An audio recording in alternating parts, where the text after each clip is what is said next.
اقوام متحدہ میں خطاب کے دوران دنیا پر زور دیا کہ اسلاموفوبیا کے خاتمے کے لیے ٹھوس اقدامات اٹھانا ہوں گے۔ وزیر خارجہ نے اقوام متحدہ کے سیکریٹری جنرل سے مطالبہ کیا کہ OIC کے اشتراک سے اسلاموفوبیا کے خلاف ایکشن پلان ترتیب دیا جائے۔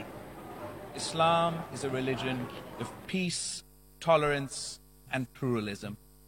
The Holy Prophet, peace be upon him, taught Muslims to treat everyone with dignity and respect, regardless of race, culture, gender, or religion.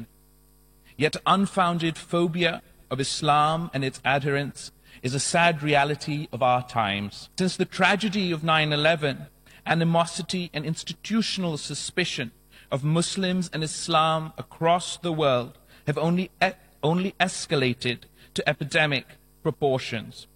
A narrative has been developed and peddled which associates Muslim communities and their religion with violence and danger.